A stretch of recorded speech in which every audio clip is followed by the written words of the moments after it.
तो hi guys what's up, आप देख रहे हो स्कोर पॉइंट। तो आज हम बात करेंगे Roman Reigns versus Brock Lesnar, lion versus tiger. Roman Reigns और ब्रॉक लेसनर इन दोनों के रसलमेनिया या फिर इन दोनों के जितने भी सिंगल मैच हुए उनकी पूरी हिस्ट्री के बारे में आज हम जानेंगे। तो चलिए शुरू करते हैं। तो guys, Roman Reigns versus Brock Lesnar ये रही है राइवलरी, अब तक की सबसे लंबी राइवलरी है, क्योंकि ये मैच पिछले 7 सालों से इन दोनों की राइवलरी चल रही है। Roman Reigns versus Brock Lesnar ये राइवलरी पिछले 8 सालों से चल रही है, क्योंकि इस राइवलरी को जानने के लिए हमें जाने का पूरा डीप में जाना पड़ेगा।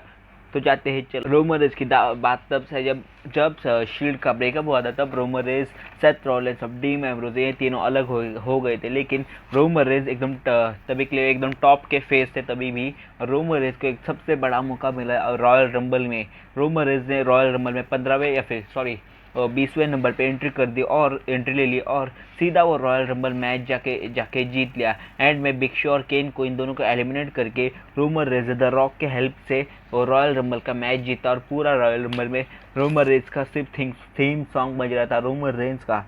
तब रोमन रेंज को फाइनली चांस मिला अपने फर्स्ट वर्ल्ड टाइटल चैंपियनशिप के लिए जाने का। रसलमेनिया 31 में रोमन रेंज ने जाके रॉयल रंबल जीत कर सीधा नेक्स्ट रॉ के एपिसोड में ब्रॉक लेसनर को सीधा चैलेंज कर दिया WWE वर्ल्ड हैवीवेट चैंपियनशिप के लिए। और उसी रात ब्रॉक लेसनर भी अपना रॉयल रंबल में मैच करते। Brock Lesnar versus Seth Rollins mister money in the bank थे, और वर्सेस जॉन सीना। इन तीनों का ट्रिपल थ्रेट रॉयल रंबल में मैच होने वाला था। ब्रॉक लेसनर एंड में सेथ रॉलिंस को पिन करके वो मैच जीत गए, और ब्रॉक लेसनर अपने WWE चैंपियनशिप रिटर्न कर ली रॉयल रंबल के मुकाबले में। और ब्रॉक लेसनर एंड में देख रहे थे रोमन रेंज ने रॉयल रंबल मैच जीत कर और रिएक्शन दे रहे थे अपना पॉल हेमन के साथ। रोमन रेंज और ब्रॉक लेसनर ये मैच सबसे पहली बार हुआ था रेसलमेनिया 38 में, क्योंकि रोमन रेंज तभी के टॉप बेबी फेस थे, तो ब्रॉक लेसनर बीस्ट इनकार्नेट थे, सबसे बड़े हील थे उस टाइम। रोमन रेंज और ब्रॉक लेसनर इन दोनों का रेसलमेनिया 38 के लिए एक बार फिर से रॉक के एपिसोड में एक बार कॉन्फ्रंटेशन होता है। वहाँ पर रोमन रेंज और ब्रॉक लेसनर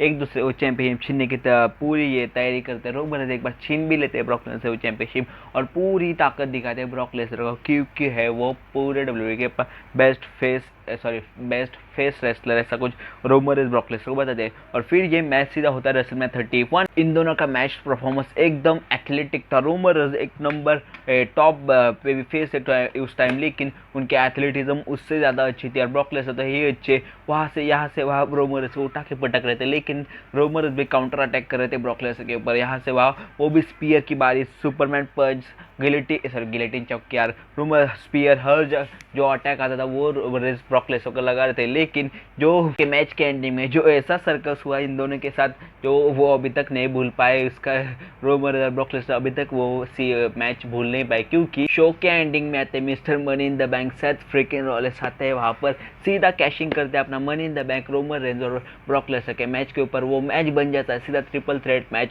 सेथ रॉलिंस मारे जाते हैं एक स्टॉर्म रोमन रेंज को, रोमन रेंज डॉच होकर उनके स्पीयर मारते हैं और वहाँ से रिंग के बाहर रोमन रेंज निकल जाते हैं। लेकिन ब्रॉक लेसनर रिंग के अंदर आते हैं, सेथ रॉलिंस को सीधा उठाते हैं, एक एफ लगाने की कोशिश में रोमन रेंज वहाँ से एक ब्रॉक लेसनर को सुपर स्पीयर मारते हैं सीधा बूम स्पीयर आता है रोमन रेंज का। और फिर Seth freaking Rollins Roman Reigns को एक कर्ट स्टॉर्म लगा देते हैं, और सीधा रोमन रेंज के ऊपर पिन होता है 1 2 3, और सेथ रॉलिंस बन जाता है न्यू WWE चैंपियन। और रेसलमेनिया 31 में ना रोमन रेंज जीते ना ब्रॉक लेसनर, तीसरा ही आके चैंपियन बन गया और कैशिंग करके लेके गया WWE चैंपियनशिप रोमन रेंज और ब्रॉक लेसनर के साथ। ये इन दोनों की राइवलरी अभी भी कंटिन्यू थी। रोमन रेंज 0 पर थे और ब्रॉक लेसनर के भी 0 पे थे उस टाइम रोमन। और फिर ये राइवलरी फिर से एक बार होने वाली थी रेसलमेनिया 38 में, क्योंकि रोमन रेंज रॉयल रंबल 2018 में उतर गए थे। रोमन रेंज नंबर 28 पे एंट्री करते हैं। Roman Reigns, Shinsuke Nakamura, Randy Orton और जॉन सीना, फिन बैलर, ये 5 या 6 सुपरस्टार एक साथ थे। रोमन रेंज सबको एलिमिनेट करते हुए लेके जाते सीधा बाहर रिंग के, और एंडिंग में शिंसुके नाकामुरा ने अपने WWE में रिटर्न किया था, इसलिए WWE ने सोचा कि इनको रॉयल रंबल जिता दिया। रोमन रेंज को शिंसुके नाकामुरा सीधा रिंग के बाहर निकाल दिया, और से शिंसुके नाकामुरा बन गए new mister royal rumble match, और वो चैलेंज करने निकल गए AJ स्टाइल को अपने WWE चैंपियनशिप के लिए, स्मैकडाउन के WWE चैंपियनशिप के लिए। लेकिन रोमन रेंज के लिए अभी भी मौका था यूनिवर्सल चैंपियनशिप का, इसलिए इसलिए रॉयल रंबल के बाद एलिमिनेशन चेंबर हुआ, एक elimination chamber match. Roman Reigns, John Cena, Seth Rollins, Miz, Finn Balor, Elias और ब्रॉन स्ट्रोमन, इन 7 सुपरस्टार के बीच मेनली 6 सुपरस्टार होते, लेकिन इस बार 7 सुपरस्टार थे एलिमिनेशन चेंबर मैच के लिए। रोमन रेंज ने Roman Reigns, Brock Lesnar, Roman Reigns, Braun Strowman, John Cena, AJ, Seth Rollins, सारे सुपरस्टार एक ही जाके ब्रॉन स्ट्रोमन के ऊपर टूट गया। रोमन रेंज ने सब के सब एलिमिनेट होते गए ब्रॉन स्ट्रोमन से। एंडिंग में रोमन रेंज और सेथ रॉलिंस बचते और इन दोनों ने मिलकर ब्रॉन स्ट्रोमन को एलिमिनेट करने की कोशिश की, लेकिन वो तो हो नहीं पाए। एंडिंग में रोमन रेंज ने ब्रॉन स्ट्रोमन को एक स्पीयर मारा, 1 2 3 ब्रॉन स्ट्रोमन एलिमिनेट हो गए। रोमन रेंज ने सीधा चैलेंज कर दिया अपने बीस्ट इनकार्नेट ब्रॉक लेसनर को यूनिवर्सल चैंपियनशिप के लिए। ये मैच रेसलमेनिया 34 में होने वाला था, क्योंकि इस बार रोमन रेंज पूरी तैयारी में थे, ब्रॉक लेसनर को हराने की कोशिश में थे पूरे रोमन रेंज। रेसलमेनिया 34 में इन दोनों का मैच बुक हो गया। Roman Reigns versus Brock Lesnar unstoppable match था। रोमन रेंज बुरी तरह से पिटते, हर रॉकी एपिसोड में पिटते तंग आ गए थे, और एक रॉकी एपिसोड में जो रेसलमेनिया के पहले होने वाला था उसमें रोमन रेंज ने फाइनली ब्रॉक लेसनर से अपना बदला लिया, ब्रॉक लेसनर के ऊपर अटैक कर। लेकिन उसी टाइम डिक्लेयर हो गया था कि रूमर्स आ रहे थे कि ब्रॉक लेसनर यूएफसी में रिटर्न करने वाले थे, लेकिन डब्ल्यू का ये पक्का नहीं था। अगर ब्रॉक लेसनर यूनिवर्सल चैंपियन बनते हैं तो ब्रॉक लेसनर डब्ल्यू में ही रहेंगे, नहीं तो वो यूएफसी में जाएंगे, ऐसा कुछ रूमर्स आ रहे थे। लेकिन वो रूमर झूठे निकले। ब्रॉक लेसनर सीधा रोमन रेंज को यूनिवर्सल चैंपियनशिप के लिए मैच के लिए अनाउंस कर दिया। रोमन रेंज और ब्रॉक लेसनर का मैच हो गया रेसलमेनिया 34 के लिए। और एंडिंग मोमेंट में क्या हुआ, इस मैच को सबसे बेकार मैच रेसलमेनिया हिस्ट्री का कहते हैं अभी तक, क्योंकि ये मैच पूरा बोरिंग हो चुका था। क्योंकि रोमन रेंज और ब्रॉक लेसनर ये पूरा एक आधा घंटे या फिर 1 घंटे का मैच था। पूरा सब लोग इसके बोरिंग मैच खेलते थे। और अभी भी हिस्ट्री बुक उठा के देख लो, रेसलमेनिया 34 का रोमन रेंज तो ब्रॉक लेसनर काफ़ी बड़ा मैच एकदम बोरिंग साबित हुआ, क्योंकि इसका कारण रोमन रेंज और ब्रॉक लेसनर के डोमिनेंस या फिर सीधा मोनोपोली कह लो ब्रॉक लेसनर की, इसलिए ब्रॉक लेसनर जीत गए। तो ये इन दोनों की स्टोरी का लास्ट चैप्टर है। रेसलमेनिया 38 रोमन रेंज बन चुके हैं अभी पूरी तरह के heel, tribal chief, head of the table, big dog खत्म हो गया उनका वो कैरेक्टर। अब है Roman Reigns tribal chief, head of the table with his advocate या फिर special manager Paul Heyman. Roman Reigns versus Brock Lesnar इस बार खतरनाक होगा, क्योंकि रोमन रेंज बन चुके टॉप हील पूरे WWE इंडस्ट्री के ग्रेटेस्ट ऑफ ऑल टाइम है रोमन रेंज, क्योंकि उनका गॉड मोड एक्टिवेट हो चुका है। लेकिन ईस्ट इनकार्नेट ब्रॉक लेसनर में कुछ कम नहीं, समर स्लैम में अपना डोमिनेट रिटर्न करके सीधा जॉन सीना को समर स्लैम में रिटर्न कर दिया। सीधा कन्फ्रंट करते हैं रोमन रेंज को और 1-to-1 चैलेंज करते हैं रोमन रेंज को रेसलमेनिया 38 के लिए,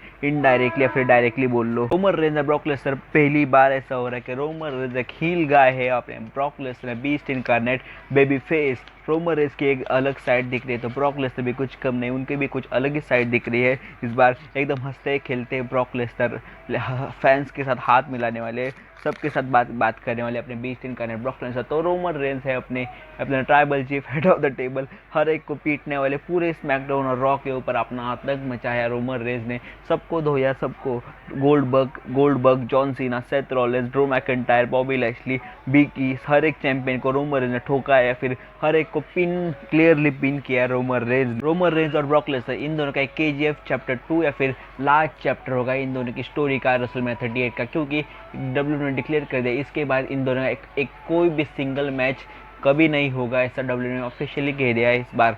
और अगर कोई हुआ तो ट्रिपल थ्रेट हो सकता है, पर सिंगल मैच कभी भी नहीं होगा। ये इन दोनों का लास्ट चैप्टर होगा पूरी रेसलमेनिया हिस्ट्री या फिर स्टोरी का। 38 ये वही जगह है, रोमन रेंज तो ब्रॉक लेसनर 38 में होने वाला है। Roman Reigns top heel, Brock Lesnar top baby face. Roman Reigns करेंगे सामना बीस्ट इनकार्नेट ब्रॉक लेसनर का, तो ब्रॉक लेसनर सामना करेंगे अपने ट्राइबल। वीडियो की स्टार्टिंग में जो कहा था लायन वर्सेस टाइगर, ये बात इन दोनों के ऊपर ही सूट होती है, क्योंकि रोमन रेंज एक तो लायन है तो ब्रॉक लेसनर टाइगर कभी भी अपना शिकार पूरे दिमाग लगा के अपनी स्ट्रैटेजी खुद बनाता है, हमेशा सोचता है कि कहाँ पे अटैक करे अपने शिकार के ऊपर। तो लायन है वो हमेशा अपनी फैमिली के साथ घूमता है, जैसे कि रोमन रेंज हमेशा उनके साथ उनकी blood line family with Paul Heyman, इन चारों की जोड़ी हमेशा होती है। रोमन रेंज और ब्रॉक लेसनर इन दोनों हमेशा लाइन की तरह घूमते हैं, हमेशा अपने साथ ब्लड लाइन को लेके ही घूमते हैं, क्योंकि इसलिए रोमन रेंज इस बार रेसलमैनिया 38 में ब्रॉक लेसनर को एकदम बुरी तरह हरा के और बहुत पूरी डोमिनेंस परफॉर्मेंस करके डबल चैंपियन बन जाएंगे, क्योंकि ब्रॉक लेसनर है चैंपियन, यूनिवर्सल चैंपियन, तो रोमन रेंज है यूनिवर्सल चैंपियन। इन दोनों इस बार सामना करेंगे रेसलमैनिया 38 में। बड़ा धमाका होगा, रोमन रेंज और ब्रॉक लेसनर, यह इन दोनों की पूरी रेसलमैनिया हिस्ट्री। इस बारे में वीडियो को लाइक करो, चैनल को सब्सक्राइब करो। कुछ ही मिनट में KGF चैप्टर 2 का ट्रेलर भी लॉन्च होगा, उससे पहले मुझे वीडियो एडिट करके डालना है। तो चलिए टाटा बाय बाय, मिलते हैं और किसी नई वीडियो में। बाय बाय, लाइक करो वीडियो को।